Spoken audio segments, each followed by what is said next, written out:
का नुमाइंदा forum Lahore chamber of commerce and industry. 1923 में ये northern India chamber of commerce and industry था। पाकिस्तान मार्ज़े वजूद में आया तो इसे west Pakistan chamber of commerce and industry का नाम दिया गया। 1960 में इसे Lahore chamber of commerce and industry का टाइटल मिला। आइए मिलते हैं चैम्बर के मौजूदा सदर काशिफ अनवर से, जो पाकिस्तान के कामयाब बिजनेसमैन भी हैं।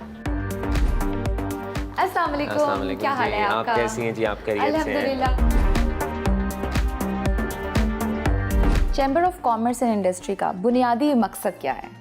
चैम्बर ऑफ कॉमर्स जो है वो एक इंटरेक्टिंग बॉडी है between the stakeholders and the government, और जितने भी ट्रेडर्स कम्युनिटी को, आपके इंडस्ट्रियलिस्ट्स को, बिज़नेस कम्युनिटी को जो इश्यूज़ आ रहे होते हैं वो उन्होंने हाईलाइट करने होते हैं और गवर्नमेंट तक उसकी प्रेजेंटेशन प्रॉपर तरीके से करनी होती है, क्योंकि गवर्नमेंट को भी ये पता चलना चाहिए कि कौन से ऐसे इश्यूज़ हैं जो कम्युनिटी फेस कर रही है। तो चैम्बर्स का काम ही ये है कि उन इश्यूज़ को प्रॉपरली हाईलाइट करे, उनको प्रॉपरली गवर्नमेंट तक पहुंचाए ताकि उनका सोल्यूशन निकाल सके। और देखें, कोई भी तो हमें एक बॉडी ऐसी चाहिए जो रिप्रेजेंट कर सके हमारी कम्युनिटी को। तो जो चैम्बर्स हैं वो कम्युनिटी को रिप्रेजेंट करती हैं। पाकिस्तान में सबसे बड़ा चैम्बर ऑफ कॉमर्स कौन सा है और LCCI के कितने मेंबर्स होते हैं?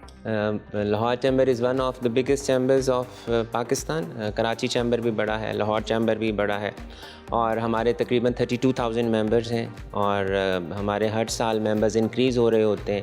इस साल हमारे 32,000 हैं। लाइक ये बिल्डिंग, ये स्टाफ, ये पूरा एक सिस्टम है, इसको चैम्बर मैनेज कैसे करता है, इसके अखराजात कैसे पूरे करता है? मैं ये बताते हुए मुझे बहुत खुशी महसूस हो रही है कि ये 100वां साल है लाहौर चैम्बर को बने हुए।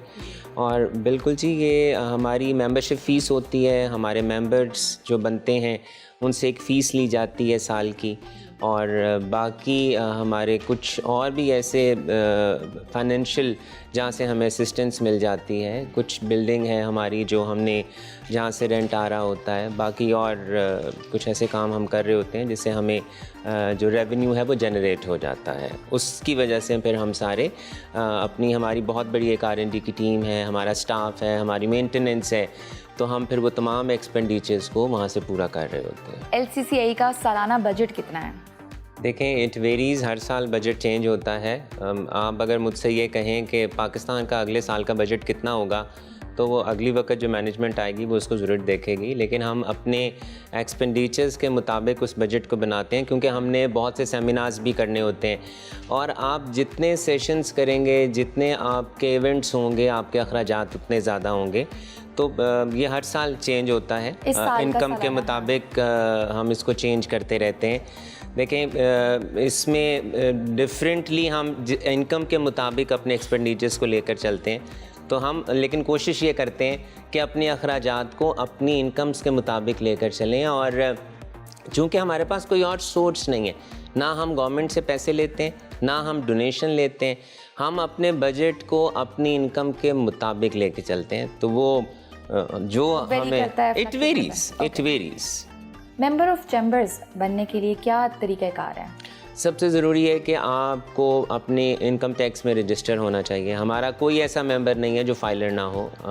ये लाजमी शर्त है कि आपने अपनी पिछले साल की इनकम टैक्स की रिटर्न फाइल की हो। दूसरी बात यह है कि चैम्बर में एक इंडिविजुअल मेंबर नहीं बनता, कंपनी मेंबर बनती है। तो आपकी कंपनी होनी चाहिए। एक फॉर एग्जांपल एक सैलरीड पर्सन उठ के आए और वो ये कहे कि जनाब मैं किसी भी चैम्बर का मेंबर बनना चाहता हूँ, तो वो नहीं बन सकता। अच्छा। क्योंकि कंपनी जो होती है वो मेंबर बनती है। तो yes, it is very important कि उसका बैंक अकाउंट होना चाहिए, कंपनी का बैंक अकाउंट, उसकी इनकम टैक्स की रिटर्न होनी चाहिए, फाइलर होना चाहिए। तो फिर जब आप ये हो तो ये मेजर ऐसी शराइतें जिसकी वजह से एक आदमी चैम्बर का मेंबर बनता है। चैम्बर के मेंबर बनने के बुनियादी पर्क्स क्या हैं? आप क्या बेसिक पर्क्स देते हैं अपने मेंबर को?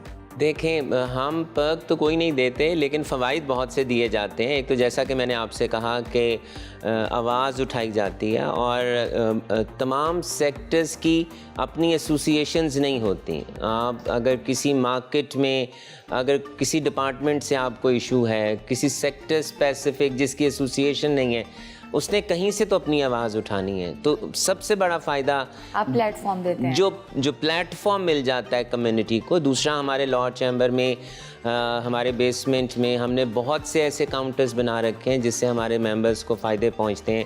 उसमें सर-ए-फ़हरिस्त पासपोर्ट भी है, उसमें नादरा का भी काउंटर है, पुलिस हेल्प मर्कज़ भी है, उसमें PCSIR का भी है, FBR का, FTO का, वासा का, PIA का, यानी अंडर वन प्लेटफॉर्म जो बिज़नेस कम्युनिटी ये बात करती है कि एज अ रोल मॉडल हमें वन पेज पे, वन प्लेटफॉर्म पे तमाम सहूलियात मिलनी चाहिए। तो लाहौर चैम्बर ने उसकी मिसाल पैदा करके दिखाई है कि एक प्लेटफॉर्म में आपको तमाम सहूलियात मिल सकती हैं। तो यही सबसे बड़ा फ़ायदा है कि आप VIP तरीके से आते हैं और आपको VIP तरीके से आपके जितने भी काम हैं, इश्यूज़ हैं, वो रिज़ॉल्व हो जाते हैं और हाईलाइट भी किए जाते हैं। बिल्कुल, और डिफरेंट कम्युनिटी जब डिफरेंट लोग मिलते हैं तो उससे एक इंटरेक्शन बढ़ता है, फ़वाइद मिलते हैं, एक तो इंटरेक्शन भी मिलती हैं। आप बिल्कुल ठीक कह रही हैं। एक तो इंटरेक्शन भी होता है, दूसरा हम चैम्बर्स में तमाम डिपार्टमेंट्स के लोगों को हम इनवाइट करते हैं और हमारे बहुत से एम्बेसडर्स आते हैं यहाँ पर। हम अगर ये कह रहे हैं कि हम एक्सपोर्ट को बढ़ाना चाहते हैं या हम कोई चीज़ इंपोर्ट भी करना चाहते हैं, तो जब तक आपको अवेयरनेस नहीं होगी, जब तक आपका राब्ता नहीं होगा उन लोगों के साथ, तो आप नहीं कर सकते। हमारे मेंबर्स उनसे अपने प्रॉब्लम्स भी डिस्कस करते हैं। हम भी ऐसे इश्यूज़ जो कम्युनिटी को आ रहे होते हैं वो एम्बेसडर्स के साथ हम उसको हाईलाइट करते हैं। फिर अब डिपार्टमेंट्स की आप बात कर लें तो FBR हो गया। पिछले दिनों एनवायरनमेंट ने कहा कि स्मॉग बहुत ज़्यादा है। अब स्मॉग का इशू कम्युनिटी का था, वो लाहौर चैम्बर का नहीं था। लाहौर पूरे में स्मॉग का बहुत बड़ा इशू था। तो we invited the secretary environment और उनसे हमने डिस्कस किया कि आप इंडस्ट्री को बंद ना करें, आप उनको वार्न करें, आप उन्हें इन्फॉर्म करें और उनको बताएं कि देखें अगर आप उसमें एनवायरनमेंट में कुछ नुकसान पैदा कर रहे हैं तो आप ऐसा ना करें। प्रॉपर अपनी मशीनरी को इंस्टॉल कराएं, स्क्रबर्स लगाएं। डॉलर की कीमत बढ़ने से बिजनेस कम्युनिटी में किस हद तक परेशानी बनती है? देखें, परेशानी है ही आपकी डिवैल्यूएशन की वजह से, और मैं तो ये समझता हूँ कि हम ये बार बार कहते हैं कि हमें अपनी एक्सपोर्ट को बढ़ाना है। तो हम एक्सपोर्ट कैसे बढ़ाएंगे जब तक आपका इनपुट कॉस्ट कम नहीं होगा? आपकी इंडस्ट्री यहाँ पर काम नहीं करेगी। अगर आपने अपने रॉ मटेरियल्स को बाहर से इंपोर्ट करना है और महंगा इंपोर्ट करना है और फिर आपने यहाँ पर प्रोडक्ट बनानी है और फिर आपने सोचना है कि मैंने अब इसे एक्सपोर्ट करना है, तो इट इज़ नॉट पॉसिबल। और हम अपने एक्सपोर्ट के जो हम सिर्फ 5 सेक्टर्स के इर्द गिर्द घूमते रहते हैं, इट इज़ वेरी इंपॉर्टेंट। मैं ये नहीं कह रहा कि हमें उन्हें डिस्करेज करना चाहिए, बिल्कुल इनकरेज करना चाहिए। आप एक्सपेक्ट कर रहे थे कि डॉलर इतना ज़्यादा बढ़ जाएगा? अल्टीमेटली आपका जो ये रिलाई होता है, इसका कोरिलेशन है आपका फॉरेन रिजर्व्स के साथ, इसका आपकी एक्सपोर्ट्स के साथ, आपके जो फॉरेन रेमिटेंसेस आपके एक्सपेट्रिएट्स भेज रहे होते हैं और आपके जो एक्सपेंडिचर्स हो रहे होते हैं। तो अब अगर हमारा जो ट्रेड डेफिसिट है वो तकरीबन $50 बिलियन के करीब है। मैंने ये नहीं सोचा था कि हमारा ट्रेड डेफिसिट $50 बिलियन के करीब होगा। ये ज़रूर सोचा था कि जी हमारा एक्सपोर्ट जो है वो $50 बिलियन तक चली जाएगी, इंपोर्ट कम हो जाएगी। तो जब आपके मुल्क में इंडस्ट्री नहीं होगी, आपके मुल्क में आप उस तरह से इनकरेज नहीं कर पाएंगे लोगों को, तो फिर तो अल्टीमेटली आपको इंपोर्ट करना पड़ेगा। एक्सपोर्ट से पैसे आ नहीं रहे, बाहर से जो आपके एक्सपेट्रिएट पाकिस्तानीज़ हैं वो भी यहाँ पर मुल्क में देख रहे हैं कि मुल्क में पॉलिटिकल स्टेबिलिटी हो। तो पॉलिटिकल स्टेबिलिटी भी बहुत ज़रूरी है इकोनॉमिक स्टेबिलिटी के लिए। तो अगर आप पॉलिटिकल स्टेबिलिटी नहीं देंगे तो ना ही आपकी विद इन द कंट्री आपकी इन्वेस्टमेंट होगी और ना ही आपकी out of the country investment आपके मुल्क के अंदर आएगी। तो हमें सोचना है, हम सबको मिलकर बैठकर सोचना है कि सबसे पहले यहाँ पर पॉलिटिकल स्टेबिलिटी होनी चाहिए ताकि आपके मुल्क के अंदर इकोनॉमिक स्टेबिलिटी आए। इंडस्ट्री को यहाँ पर लगवाना चाहिए, इंडस्ट्री को फैसिलिटेट किया जाना चाहिए है। हम नहीं जब तक करेंगे तब तक हम अपनी इंपोर्ट्स को कम नहीं कर सकते। दूसरा, ये बहुत ज़रूरी है कि हम हाइडल की तरफ जाएं। अभी वर्ल्ड बैंक और हमारा पाकिस्तान की जो स्टेट बैंक हैं और जो दूसरे रेगुलेटरी अथॉरिटीज़ हैं वो ये कह रहे हैं कि हमारा 30 से 35 बिलियन डॉलर्स का नुकसान हो गया। हमने क्या सोचा है डैम का? आज भी हमने कुछ सोचा है या नहीं सोचा? तो फिर अगर हम we are waiting for it कि डैम आएगा, ज़लज़ला आएगा और हम उसके लिए कुछ नहीं करेंगे, कोई तदारक नहीं करेंगे, तो फिर तो ऐसा ही Precautionary चलेगा। measurements जब तक हमें नहीं लिए जाएंगे, आज वो भी नुकसान हो जाता सोचना है तो उसके बाद ही है, realize आज होता भी हमने आज भी नहीं सोचा। देखें पिछले कई सालों से नुकसान आपके फ्लड्स आ रहे हैं, नुकसान हो रहे हैं, क्या किया है हमने? कुछ भी नहीं किया। अब भी हमने कुछ नहीं सोचा। देखें अगर आज भी हम वाटर रिजर्वॉयर्स पे काम करना शुरू कर देंगे, अगर आज भी हम कन्वर्ट कर जाएंगे कि हमारा पानी से बिजली बने, हमने क्या किया? मैं यहाँ पर बड़े सादा लफ्ज़ों में कहना चाहूँगा कि हमने तो कम्युनिटी ने, आवाम ने सोलर पे शिफ्ट किया। We are very grateful to the state कि स्टेट ने टैक्सेस को सोलर जो जितने भी प्लांट्स आ रहे थे और सोलर की जो पैनल्स आ रहे थे उस पर उन्होंने ड्यूटी की रिडक्शन कर दी। लेकिन यहाँ पर हमारी अथॉरिटीज़ ने क्या कहा कि अब आपको नेट मीटरिंग पे पैसे कम मिलेंगे। तो भाई अगर हम अपनी हर घर अपनी ज़रूरत की बिजली खुद प्रोड्यूस करेगा अपने पैसे से और वो फिर कंट्रीब्यूट भी करेगा एक्सचेकर में और बिजली ग्रिड को बिजली भी देगा, तो we starting penalising them in spite के हम उसको अप्रिशिएट करते। कुछ एरियाज में तो अब उसको वो फाइन कर रहे हैं। तो देखें अगर हम पॉलिसीज़ ऐसी बनाएंगे, हमने पिछले साल में $20 बिलियन का फ्यूल इंपोर्ट किया। अब हमें तो ये करना चाहिए हर घर अपनी बिजली खुद प्रोड्यूस करे, तो हमने तो ऐसा नहीं किया।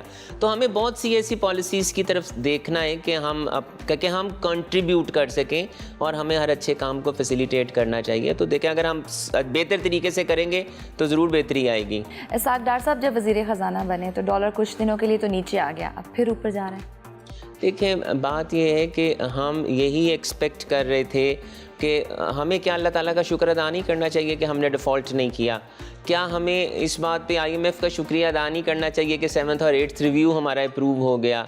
क्या हमें बाकी अपनी जो डोनेटिंग कंट्रीज़ हैं, फ्रेंड्स हैं, उनका शुक्रगुजार नहीं होना चाहिए कि उन्होंने कंसेंट दे दी कि वो पैसे भेजेंगे, लेकिन हमारा जो इतना शॉर्टफॉल आ गया है हमारे फॉरेन रिजर्व्स का, we are looking at them कि वो हमें असिस्टेंस चाहिए। हमारा बहुत बड़ा ट्रेड डेफिसिट है, हमारा बहुत बड़ा सर्कुलर डेफिसिट है। तो हम जब तक इनको पूरा नहीं करेंगे और हमारा जब तक रुपया मजबूत नहीं होगा, डॉलर वीक नहीं होगा, तो आई होप कि हमारे मुल्क के अंदर ज़्यादा से ज़्यादा डॉलर आएँ। और मैं आपके प्लेटफॉर्म से गवर्नमेंट को रिक्वेस्ट करना चाहूँगा कि हम जो $1 बिलियन के लिए नाक रगड़ रहे हैं, मुख्तलिफ IMF और बाकी एजेंसीज़ के पास जा रहे हैं, अपनी आवाम से रिक्वेस्ट क्यों नहीं करते कि वो पैसा दे दें?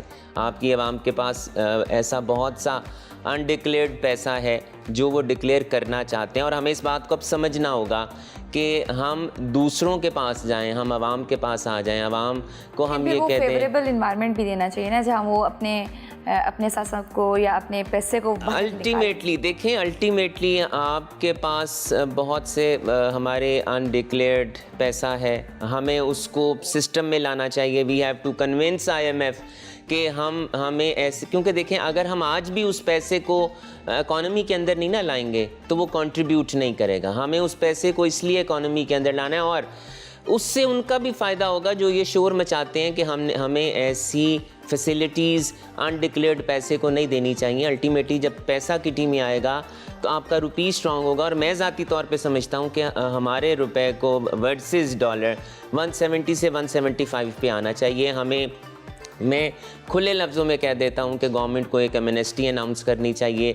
जिसके पास फॉरेन रिजर्व्स हैं वो 2 साल के लिए स्टेट के पास रख दे, स्टेट उन्हें प्रॉफिट भी दे, उन्हें विड्रॉ करने की इजाज़त ना हो, और जब 2 साल के बाद जब वो अपने पैसे को विड्रॉ करना चाहें तो वो that will be considered as a legal और उनसे सवाल नहीं होगा। इसी तरह से जिनके पास रुपया भी पड़ा है और वो या उनके पास ऐसे एसेट्स हैं जो उन्होंने डिक्लेयर नहीं किए, this is the right time, we need finances. और पैसे का रंग सफ़ेद काला ग्रे नहीं होता, पैसे का रंग जो होता है, जो उसके नोट के ऊपर होता है, वो वही होता है। गवर्नमेंट को एट द अर्लीस्ट IMF को कन्विंस करना चाहिए और उन्हें ऐसी कोई स्ट्रेटजी लेके आनी। डार साहब कहते हैं कि अभी मैंने डंडा नहीं पकड़ा वरना डॉलर नीचे आ जाता। डंडे से क्या डॉलर नीचे आ सकता है और क्या वो वक्त है कि अब डंडा पकड़ लेना चाहिए और डॉलर को नीचे लाना चाहिए? देखें उनका स्टेटमेंट का मतलब है एडमिनिस्ट्रेशन। तो आप जब भी एडमिनिस्ट्रेशन करते हैं तो कुछ लोग नाराज़ होते हैं, कुछ लोग खुश होते हैं। तो जब एडमिनिस्ट्रेशन टाइट होगी अल्टीमेटली, इसमें इसकी फॉरेन करेंसी की स्मगलिंग की भी बात है, उसमें होर्डिंग की भी बात है, उसमें बहुत से इश्यूज़ हैं जो स्टेट फेस कर रही होती है। तो मैंने उसी पर्सपेक्टिव में आपसे कहा कि अगर आप उसको डिक्लेयर कर जाएंगे, अगर कोई गवर्नमेंट ऐसा इनिशिएटिव ले जाएगी कि अगर किसी के पास फॉरेन रिजर्व्स पड़े हैं और वो स्टेट को दे दे, क्योंकि हमारे पास अगर आ जाएंगे फॉरेन रिजर्व्स तो अल्टीमेटली हमारा रुपी जो है वो बेहतर हो जाएगा, मुस्तहकम हो जाएगा, मुल्क में भी कमी आएगी। पाकिस्तान के डिफ़ॉल्ट के चांसेस कुछ खबरों के मुताबिक पिछली हुकूमत में 16% थे और आज की हुकूमत में 60 और कुछ तो इससे भी ज़्यादा कहते हैं। तो इसकी क्या वजूहत हैं और क्या ये फिगर्स दुरुस्त हैं? पहली बात तो ये है कि मैं तो ये ना सुनना चाहता हूँ ना ये मानना चाहता हूँ कि खुदा ना खास्ता पाकिस्तान कभी डिफ़ॉल्ट करेगा। अच्छा, बहुत पोटेंशियल है पाकिस्तानियों में और वी आर वेरी होपफुल कि जौन सी भी गवर्नमेंट होगी वो इंशाल्लाह डिफ़ॉल्ट नहीं करने देगी।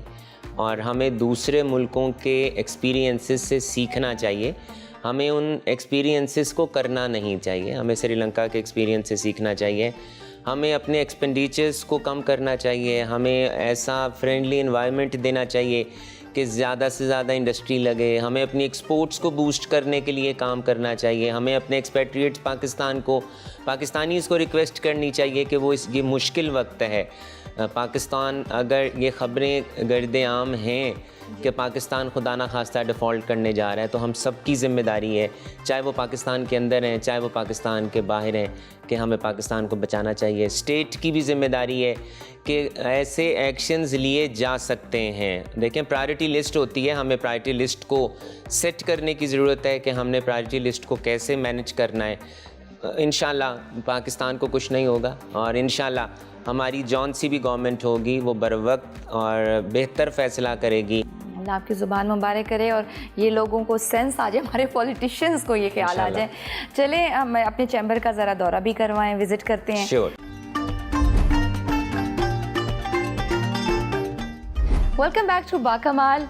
अच्छा ये बताइए कि हम चैम्बर ऑफ कॉमर्स इंडस्ट्री के कौन से हॉल में खड़े हैं? ये जी हमारा अमीन हॉल है और ये हमारा मेजर मीटिंग रूम है। अच्छा। और हमारे फॉर्मर प्रेसिडेंट हैं मोहम्मद अमीन साहब, उनके नाम से इसको डेडिकेट किया गया है। अच्छा। और ये पिक्चर गैलरी नज़र आ रही है मुझे, ये किन की पिक्चर्स हैं और हमारे तमाम फॉर्मर प्रेसिडेंट्स की पिक्चर्स हैं ये। और जो हमारे लिए बहुत बाइस फ़ख्र बात है कि मोहम्मद इसहाक डार साहब भी हमारे फॉर्मर प्रेसिडेंट रहे हुए हैं।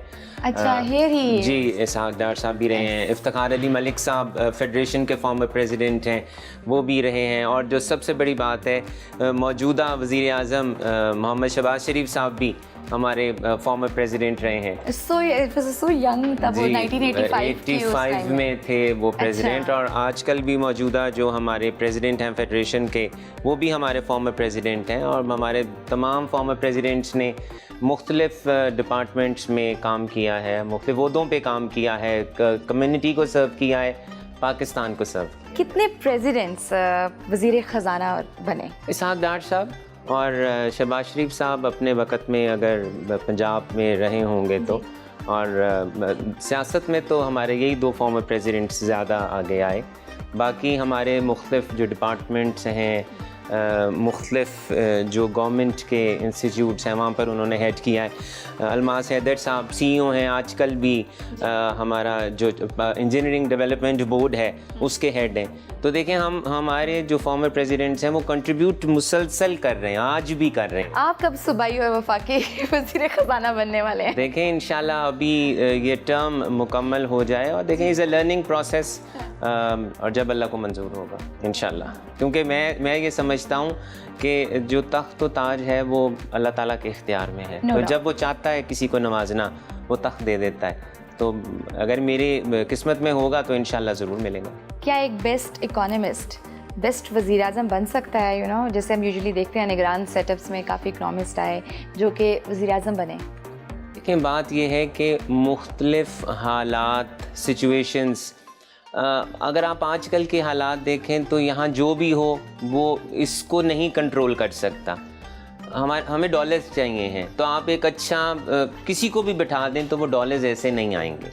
तो फिर वही बात है कि ये प्रॉब्लम्स, ये सिचुएशंस, एक तो चेंज होती रहती हैं, दूसरा हमें फिर वही बात है कि पाकिस्तान के लिए काम करना। मैं तो बार बार एक ही बात पे जोर देता हूँ कि बी पाकिस्तान के लिए काम करें, चाहे यू आर इन पाकिस्तान और you are out of Pakistan. अच्छा, हम चलते हैं आगे, मज़ीद देखते हैं। Lahore of commerce and industry का हम विज़िट कर रहे हैं, ये अमीन हॉल था, आगे देखते हैं कि और कौन से हॉल्स हैं।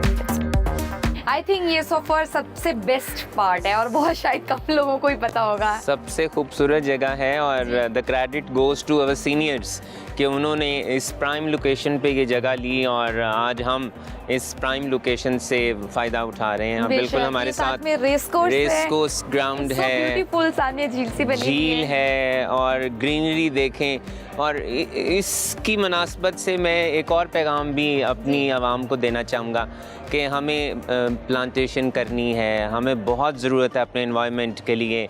हम सबको अपने हिस्से का एक दरख्त लगाना चाहिए। अगर हम एक दरख्त भी लगा लेंगे तो कम्युनिटी का बोझ कम हो जाएगा, स्टेट का बोझ कम हो जाएगा, हमारे लिए बेहतरी है, आने वाले बच्चों के लिए बेहतरी है। No doubt. अच्छा, ये बताइए कि आप बिज़नेस ऑब्वियसली मसरूफियात रहती हैं, प्रेसिडेंट भी हैं, फ़ारिग वक्त में क्या हॉबीज़ हैं आपकी, क्या करते हैं आप? मैं फ़ारिग वक्त में क्या होता है? सिर्फ आराम करता हूँ। अच्छा। क्योंकि बिज़नेस और फिर चैम्बर की मसरूफियात के बाद बहुत से लोगों को फिर मिलना होता है। अल्टीमेटली अब बीइंग द प्रेसिडेंट मुझे हर खुशी पे जाना है, हर गमी पे जाना है और मैं बहुत शुक्रगुज़ार हूँ अपनी फैमिली का भी, अपने पेरेंट्स का भी, अपनी बेगम का, अपने बच्चों का, जो मेरी मजबूरी को समझते हैं और मैं सुबह से रात तक कर लें। मैं अक्सर लाहौर चैम्बर से घर सीधा नहीं जाता, किसी इवेंट पे चला जाता हूँ, किसी शादी पे चला जाता हूँ, तो मेरा सारा वक्त मेजॉरिटी ऑफ द टाइम लेकिन वो कहते हैं कि फैमिली को भी थोड़ा सा क्वालिटी टाइम दरकार होता है और वो इफेक्ट होते हैं समहाउ और द अदर। नो डाउट वो बड़े अंडरस्टैंडिंग होंगे, फॉर श्योर सपोर्ट भी होगी आपको, लेकिन कहीं ना कहीं वो फ़र्क आ जाता है ना, थोड़ी सी कंप्रोमाइज़ हो जाती है, क्वालिटी टाइम तो मैटर करता है। और मैं उनको इसी बात से कन्विंस करता हूँ कि अल्लाह और उसके हबीब की इतनी करम नवाजी है कि उन्होंने मुझे इतना बड़ा ओहदा दिया है, तो फिर मुझे उस इतने बड़े ओहदे की जिम्मेदारियों को पूरा करने के लिए थोड़ा सा तो कहीं पर कंपनसेट करना होगा। तो मैं फैमिली को तो समझा सकता हूँ लेकिन किसी और को नहीं समझा सकता। और मैं फिर दोबारा बहुत शुक्रगुज़ार हूँ अपनी फैमिली का, अपने पेरेंट्स का, भाई का, बहन का, सबका, बच्चों का, कि मेरा कम टाइम को भी वो अकोमोडेट करते हैं और मुझे थोड़ा सा वो देते हैं क्वेश्चन कि अगर मैं उन्हें कम टाइम दे भी रहा हूँ तो वो मेरे से नाराज़गी नहीं करते। अच्छा, खेल कौन से पसंद है? खेलों से कोई शगफ है आपको?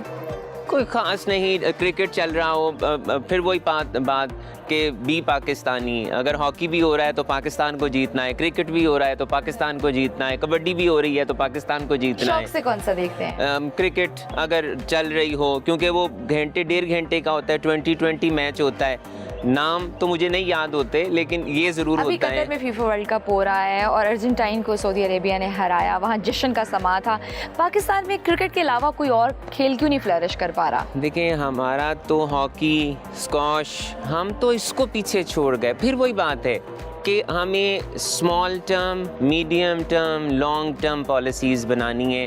अगर हम सिर्फ शॉर्ट टर्म पे चलते रहेंगे तो नहीं चल सकेंगे। हमें आगे ऐसी पॉलिसीज़ को लेके चलना है। ये नहीं होना चाहिए कि पिछली गवर्नमेंट के बाद नई गवर्नमेंट आई और एवरीथिंग रोल बैक। हमें उन पॉलिसीज़ को कंटिन्यूटी में लेकर चलना चाहिए। आप बाकी जितने भी तरक्की याफ्ता ममालिक हैं, आप देख लें वहाँ पर जाकर, उनकी पॉलिसीज़ में डिसकंटिन्यूटी नहीं आती, उनकी पॉलिसीज़ कंटिन्यू रहती हैं। हमारी यहाँ गवर्नमेंट चेंज होती है, पहले तो 5 साला एक रोड मैप भी आया करता था, 5 साला प्रोजेक्ट आया है, अब तो वो भी नहीं आता। तो जैसे गवर्नमेंट जाती है प्रायोरिटीज़ चेंज हो जाती हैं और यही हमारी नाकामी की सबसे बड़ी वजह है कि वो जो अच्छी चीज़ होती है वो भी छोड़ देते हैं कि ये पिछली गवर्नमेंट का था। अच्छा, वो प्लेयर्स या वो खिलाड़ी जो एथलीट्स यहाँ आके वो सपोर्ट नहीं मिलती, नज़रअंदाज हो जाते हैं, तो चैम्बर उनके लिए क्या करता है? देखिए, चैम्बर का सिर्फ हम उनको अपने प्लेटफॉर्म पे बुला के इनकरेज तो कर सकते हैं, हम उन्हें शील्ड दे सकते हैं, लेकिन इसके अलावा देखें ये कुछ चीज़ें होती हैं जो गवर्नमेंट की होती हैं। ये पॉलिसीज़ जो हैं ये गवर्नमेंट ने बनानी है। हमारा रोल जो है, देखें, अगर हम अपने रोल से डेविएट कर जाएंगे तो वो फिर हमारी कम्युनिटी के साथ ये इंसाफ नहीं होगा। हमारा काम है, मतलब रिसोर्सेज नहीं होते, फाइनेंशियल रिसोर्सेज की कमी होती है, तो वो चैम्बर तो सपोर्ट कर सकता है। देखें चैम्बर तो अपने अखराजात को, मैंने फिर वही बात की कि चैम्बर अपने अखराजात को अपनी इनकम्स के मुताबिक लेके चल रहा होता है। और मैं अगर ये गवर्नमेंट को कहता हूँ कि अपने एक्सपेंडिचर्स को कम करना चाहिए, तो मैंने अपनी टेन्योर में आकर सबसे पहला काम ये किया कि जितने भी अनड्यू एक्सपेंडिचर्स थे, जितने भी ऐसे इवेंट्स थे जिनको मैं कंट्रोल कर सकता था, मैंने उन्हें कंट्रोल किया। और एक और बात बताता चलूँ कि मैंने आकर ओपन डोर पॉलिसी, लोग कहते तो हैं, मैं बीइंग द प्रेसिडेंट, मेरे कमरे का दरवाज़ा खुला है, आपको किसी को भी मुझसे मिलने के लिए, मेरे पास आने के लिए अपॉइंटमेंट की ज़रूरत नहीं है। अगर if I am in the office तो मेरे दरवाजे खुले हैं, any one can walk in. मैं तो पहले कहता था नॉक एंड वॉक, अब मैं कहता हूँ just walk, just walk in my room. सही। मूवीज़ वगैरह देखने का शौक़ है? मेरे पास टाइम ही नहीं होता। अब इतनी मसरूफियत है कि जो सबसे ज़रूरी बात है कि I am here because of my business. मेरा बिज़नेस था तो मैं चैम्बर में आया, तो मुझे उसको भी बहुत सा टाइम देना है। आपके क्या बिजनेसेस हैं? हमारी जी मैन्युफैक्चरिंग है और हम यार इंडस्ट्रियलिस्ट, और फिर उसके बाद यहाँ टाइम दिया, वहाँ टाइम दिया, और जितने मुश्किल कारोबार अब हो गए हैं, जब तक बॉस सीट पे नहीं होता तब तक आपका बिजनेस फ्लरिश नहीं करता। अच्छा, कारोबारी लोग बड़े सोच समझ के पैसे लगाते हैं, तो आप अपनी बेगम को पैसे देते हुए आराम से दे देते हैं या काफ़ी बहस होती है कि ये कहाँ लगे हैं, इतने दिए तो क्यों? अब तो इतना वक्त भी नहीं होता कि अब जब मेरी बेगम मुझसे पैसे मांगती हैं तो मैं कहता हूँ मेरी टेबल के ऊपर पैसे पड़े हैं, वहाँ से ले लो। अच्छा। अब चूंकि हमारी अब पैसे देने पे लड़ाई नहीं होती और ना ही उस पर कोई कन्फ्रंटेशन होती है, ना ही मुझे उन्हें समझाना पड़ता है कि पैसे ज़्यादा खर्च कर रही हैं, ना ही उन्हें मुझे बताना पड़ता है कि मैं ज़रूरी अखराजात के लिए कर रही हूँ। मतलब ये तो उनके लिए ब्लेसिंग हो गई ना आपकी मसरूफियत। बिल्कुल, इज़ अ ब्लेसिंग। रोक टोक ही नहीं है। कोई रोक टोक नहीं है। उनसे कहता हूँ मेरे कोर्ट में पैसे पड़े हैं, कोर्ट से पैसे ले लो, और फिर मुझे, और अब तो वो बताती भी नहीं है कि उन्होंने मेरी कोर्ट से कितने पैसे लिए। अच्छा, तो आपके कितने बच्चे हैं और क्या करते हैं? मेरे 3 बच्चे हैं, मेरी बेटी ब्याही हुई है। अच्छा। माशाल्लाह, मेरी बेटी की बेटी भी है, मेरी बेटी का बेटा भी है, मैं नाना भी हूँ। अच्छा। और मेरा बेटा पढ़ रहा है, मेरा जो छोटा बेटा है वो कुरान हिफ्ज़ कर रहा है। अच्छा। उसने 6th क्लियर की और उसकी, मेरी बेगम का बहुत शौक़ था कि वो कुरान हिफ्ज़ करे, तो फिर अल्लाह ताला की रज़ा थी कि वो कुरान हिफ्ज़ करे, तो माशाल्लाह वो 3रा पढ़ा अभी हिफ्ज़ कर रहा है। तो अल्लाह ताला बस उसे तौफीक दे कि वो कुरान को पूरा हिफ्ज़ कर सके। आमीन। चलिए अंदर चलते हैं।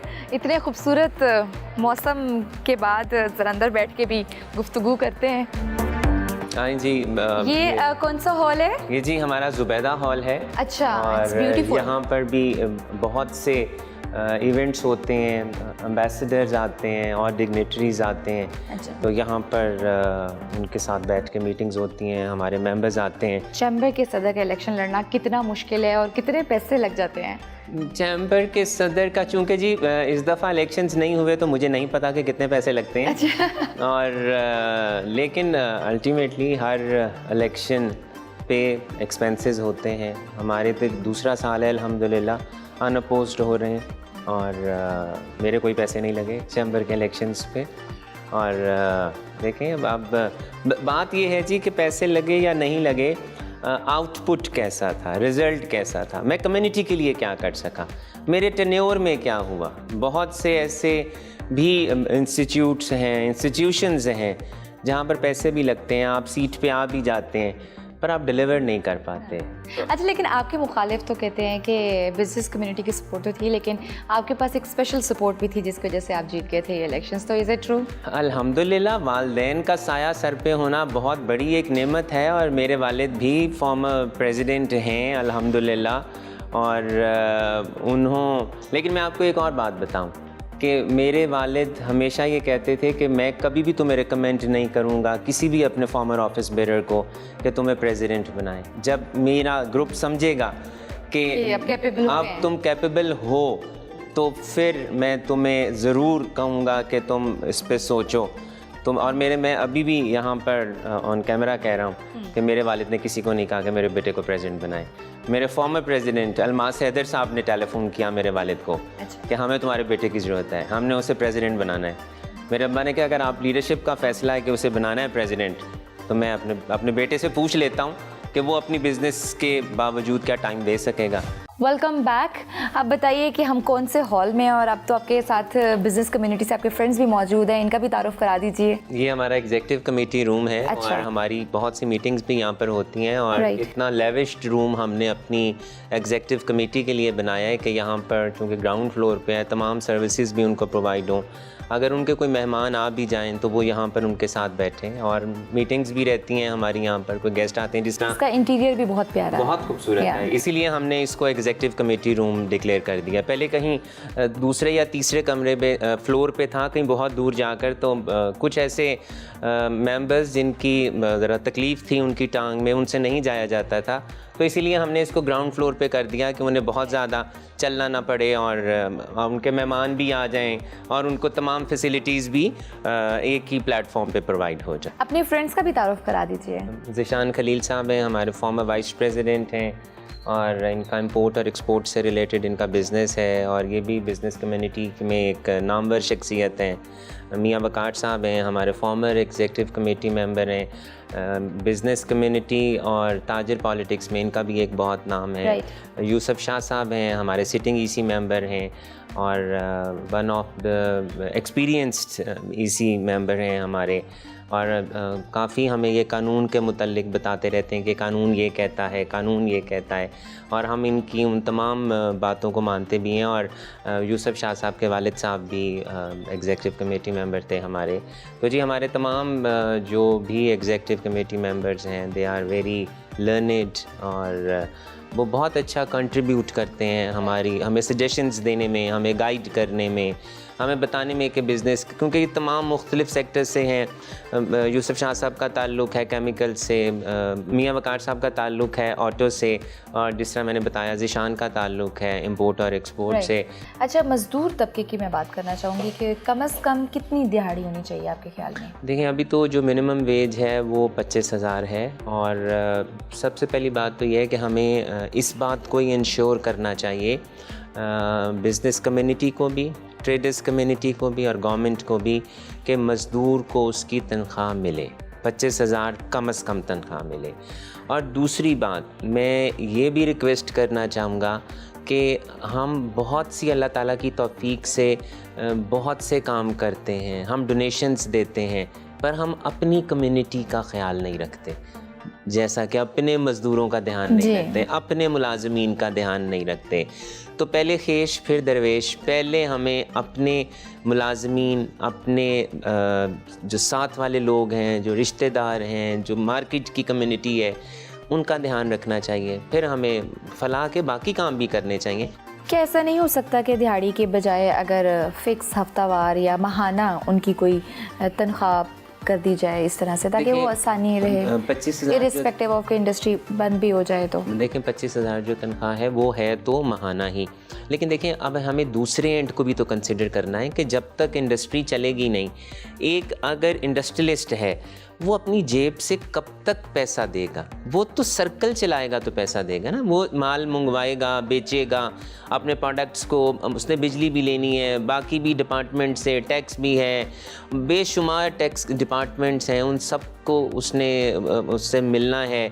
और अगर उसका सर्कल नहीं चलेगा, जिस तरह के कोविड में हुआ, सर्कल्स बंद हो गए, पेमेंट्स बंद हो गई, और अभी भी जो सैलाब आया है कोविड के बाद से, मैं बहुत से ऐसे लोगों को जानता हूँ जिनको अपने बिजनेसेस बंद करने पड़ गए। अब ऐसे हमारी बिज़नेस कम्युनिटी के लोग जिन्होंने क्रेडिट पे अपने प्रोडक्ट्स दे रखे थे, उनकी तो पेमेंट्स ही डूब गई। तो बहुत बड़ा हमारी कम्युनिटी का नुकसान वहाँ भी हो गया कि दुकानें ख़त्म हो गई। आपने देखा ही है, सैलाब के सब के मार्केटों की मार्केटें पानी के साथ बह गई, कोविड में दुकानें बंद हो गई, लोग ही नहीं रहे। बेरोजगार जितने हुए कोविड में या इस जो भी ये कैलेमिटीज वगैरह आई, तो उसमें आपके पास उनका कोई डेटा मौजूद है बेरोजगार लोगों का? देखें, ये बात तो है कि ये सारे डेटास तो गवर्नमेंट के पास होते हैं, हम उन डेटास को लेकर अपनी प्रपोजल्स दे रहे होते हैं। अब अगर मैं ये कहूँ कि कितने लोग इस फ्लड में जाम बहक हो गए, तो लाहौर चैम्बर तो ना ही तो उनकी तशखीस कर सकता है और ना ही उनकी, स्पेशली कोविड में, मतलब बहुत से लोगों के जितने भी स्मॉल बिजनेस एंटरप्रेन्योर्स थे, उनके काफ़ी सारे, सबके मतलब मेजॉरिटी इफ़ेक्ट हुई है उससे और उनके बिजनेसेस बंद हुए हैं।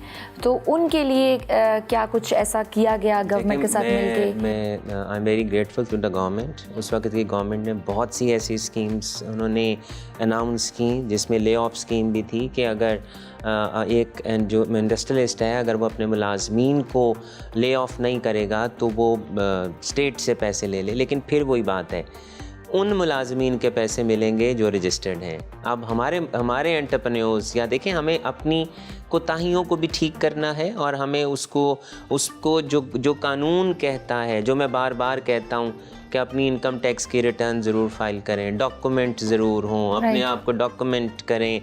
तो अगर मैं एक इंडस्ट्री चला रहा हूँ और मैंने अपने मुलाजिम को EOAB में या सोशल सिक्योरिटी में या लेबर में रजिस्टर ही नहीं करा रखा तो मैं उसका फ़ायदा कैसे लूँगा। और बहुत ऐसा हुआ कि हमारी जो बिज़नेस कम्युनिटी थी उन्होंने चूँकि रजिस्टर नहीं करा रखे थे, उन्होंने डिक्लेयर नहीं कर रखे थे, उन्हें वो बेनिफिट नहीं मिले। लेकिन government tried their level best. फिर गवर्नमेंट ने इंपोर्ट पे बहुत सब्सिडाइज रेट्स के ऊपर, जैसे आज अभी 16% रेट चल रहा है हमारा कायबॉर का, तब गवर्नमेंट ने 4 से 5% रेट्स पे कहा कि आप हमसे लोन ले लें और अपने सिस्टम को चलाएं। तो government tried their level best. तो मैं इसको अप्रिशिएट करता हूं कि गवर्नमेंट ने उस वक़्त कम्युनिटी का साथ दिया, लेकिन कम्युनिटी को भी मैसेज है कि अब हम जब तक डॉक्यूमेंट नहीं होंगे तब तक हम नहीं चल सकेंगे। एंड मैं आपके प्रोग्राम से जो हमारी सारी डिस्कशन का जो मैं कहूँगा जो क्रक्स है वो ये है कि हमें अपने आप को डॉक्यूमेंट करना है। It is the need of the hour. आपसे मैं जानना चाहूँगी कि हम अपनी एक्सपोर्ट को कैसे बेहतर कर सकते हैं, क्या इकदाम उठाने चाहिए गवर्नमेंट को भी? देखें जी, एक्सपोर्ट को जिस वक्त हम बढ़ाने की बात करते हैं उसमें सबसे पहले हमारे पास इनपुट का क्या है। बिजली हमारी सबसे रीजन में महंगी है, गैस इस रीजन में सबसे महंगी हमारी। सेकेंडली, हमारे कितने टैक्स के डायरेक्ट इनडायरेक्ट डिपार्टमेंट्स हैं जो हर वक्त आपकी इंडस्ट्री के ऊपर आके बैठे होते हैं, हर वक्त आपके ऊपर चार्ज लगा के बैठे हैं, आपने इस डिपार्टमेंट टैक्स नहीं दिया, यहाँ नहीं दिया, यहाँ नहीं दिया। सेकेंडली, पाकिस्तान को अगर आप देखें तो इसमें जितनी भी एक्सपोर्ट ओरिएंटेड इंडस्ट्री है उसका रॉ मटेरियल सारा इंपोर्टेड है। आप डॉलर देख लें जी, डॉलर इस वक्त 225 रुपए का इंटरबैंक में है। उसकी वजह से आपकी इनपुट कॉस्ट कितनी बढ़ गई। जब आप रॉ मटेरियल इंपोर्ट करेंगे, एक बात आपने धागा बनाना है, कॉटन आपकी सारी डिमांड नहीं पूरी होती, आपको इंपोर्ट करनी पड़ती दूसरे मुल्कों से। जब आप इंपोर्ट करेंगे लोकल प्रोडक्ट से तो आपने 10 रुपए की नलकी एक बना ली, इंपोर्टेड से आप 20 रुपए पर चले जाते हैं। उसी से आपने शर्ट बनानी है, उसी को फिर आपने एक्सपोर्ट करना है, तो ये चीजें आपके लिए बहुत मुश्किल हो जाती हैं। उसके बाद जब आपने एक्सपोर्ट करना है, आपने कंटेनर रेंट और फ्रेट देना है। डॉलर इतना महंगा कि डॉलर का जो फ्रेट है दैट इज $800, वो ठीक है जी, मगर जब आप पाकिस्तान के 225 से उसको मल्टीप्लाई करेंगे तो 2 लाख रुपए पे बात चली जाएगी। यहाँ पे हमें प्रॉब्लम्स ये आती हैं जी। एक्सपोर्ट में सबसे बड़ा बेनिफिट हमारे एक्सपोर्टर्स को मिलता है कि डॉलर महंगा हो जाता है, उन लोगों को पैसे ज्यादा मिलते हैं। मगर आप उसकी सब्स्टिट्यूशन में जब आते हैं, जब इंपोर्टेड रॉ मटेरियल यूज करते हैं, तो वो तो महंगे हो जाते हैं। उसी वजह से आपकी बिजली महंगी हो जाती है, इसलिए कि फर्नेस ऑयल वगैरह सारी चीजें आपको चाहिए। उसी वजह से आपकी गैस महंगी हो जाती है, क्योंकि 4 महीने का जो सीजन है उसमें गैस नहीं होती, RLNG है, LNG है, सब कुछ आपने इंपोर्ट करना है। तो बहुत ज्यादा ऐसे फैक्टर्स हैं जिनकी वजह से हम लोग ना प्रॉपर्ली एक्सपोर्ट साइड पे आ नहीं रहे। हमारी जो इकोनॉमी है ना एक्सपोर्ट फ्रेंडली नहीं, मेरे पॉइंट ऑफ व्यू के मुताबिक। बहुत सारी चीजें ऐसी होनी चाहिए यहाँ पे। एक्सपोर्ट सब्स्टिट्यूशन का काम सबसे पहले होना चाहिए कि जो रॉ मटेरियल हम लोग इंपोर्ट कर रहे हैं या हम CKD SKD पार्ट्स मंगवा के डिलीशन में जा रहे हैं, क्यों नहीं हम पाकिस्तान में बना सकते? क्या पाकिस्तान में टेक्नोलॉजी नहीं है? क्या पाकिस्तान में स्किल नहीं है? क्या रिसोर्सेज नहीं है? रिसोर्सेज भी होंगे मगर उनकी यूटिलाइजेशन प्रॉपर नहीं है। अच्छा, स्किल वर्क फोर्स के लिए चैम्बर क्या रोल अदा कर रहा है? देखें, हम ज़्यादा से ज़्यादा इन डिपार्टमेंट्स को लूप में लेते हैं कि स्किल डेवलपमेंट के ऊपर काम होना चाहिए। मुख्तलिफ सेशंस, मुख्तलिफ सेमिनार्स, और गवर्नमेंट की भी मुख्तलिफ अथॉरिटीज़ इस पे काम कर रही हैं, जैसे टेप्टा है, वो ट्रेनिंग सेशंस दिलवाते हैं।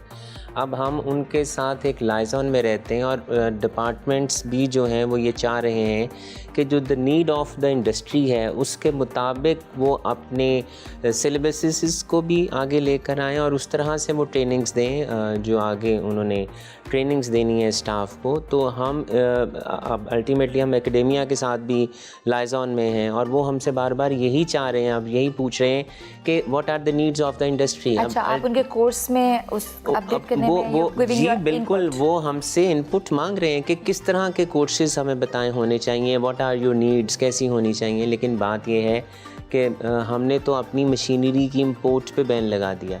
हमने तो टेक्नोलॉजी की एडवांसमेंट पे बैन लगा दिया।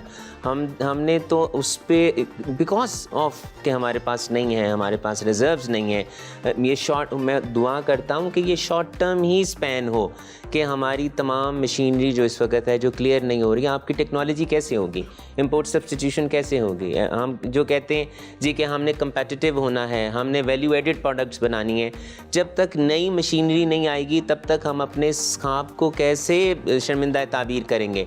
सरकारी स्किल प्रोवाइडर अदारे इंडस्ट्री के लिए वर्कफोर्स प्रोवाइड करते हैं, क्या वो क्वालिटी बेस्ड होते हैं आपकी नज़र में? देखें, मैं बात एक ये कहूँगा कि जो हमने भी अपने MBA में पढ़ा वो इम्प्लीमेंट नहीं होता। अब जो भी इनिशियल उसको ट्रेनिंग चाहिए है, इनिशियल उसको जो ट्रेन देना है, सिलेबस देना है, वो तो कैपेसिटी तो दे देगा, लेकिन ट्रेनिंग तो मैंने देनी है। अब मेरी इंडस्ट्री और हर इंडस्ट्री में आपकी जो नीड्स हैं वो फ़र्क हैं। आपने एक इंजीनियर अगर एक आया है मेटलर्जी का है, तो हो सकता है कि मेरी इंडस्ट्री में उसकी नीड फ़र्क हो, दूसरी इंडस्ट्री में उसकी नीड फ़र्क हो। हाँ, ये ज़रूर है कि जो भी आपके एम्प्लॉयर्स हैं वो ज़रूर उनमें इतना मादा होना चाहिए कि वो उनको वो गाइड करें, क्योंकि बहुत सा आप डिलीवर नहीं करते, डिलीवरेंस नहीं करते, आप देते नहीं, आप इल्म बांटने से भी डरते हैं। और हमारा ये फुकदान है कि हम इल्म बांटने से भी डरते हैं। तो वो सिखाना चाहिए। जब अल्टीमेटली इंडस्ट्री सिखाती है तो हम क्यों कहते हैं कि ये एक जो अपने, मैं ज़ाती तौर पे ये कहता हूँ कि एक एम्प्लॉय को आपका एसेट होना चाहिए। आपका जो एम्प्लॉयर है वो इतना आपका एम्प्लॉय ट्रेन हो जाए, लेकिन वहाँ पर भी बहुत से इश्यूज़ आ जाते हैं। जब एक एम्प्लॉय बहुत ज़्यादा ट्रेन हो जाता है तो वो भी फिर बहुत से मसाइल वहाँ खड़े हो जाते हैं। लेकिन हमें ट्रेनिंग गवर्नमेंट और प्राइवेटली हमें ज़रूर स्किल डेवलपमेंट के लिए काम करना चाहिए। बिल्कुल सही। आपसे मैं जानना चाहूँगी कि पावर कॉरिडोर्स वगैरह में बिज़नेस कम्युनिटी की रसाई आसान होती है, तो आपको इतनी ज़्यादा मुश्किलात तो नहीं आनी चाहिए? इस मुल्क में आज तक शॉर्ट टर्म्स पॉलिसीज़ के तहत मुल्क को चलाया जा रहा है, जिसको मैं पंजाबी में कहता हूँ कि टांग टपाओ।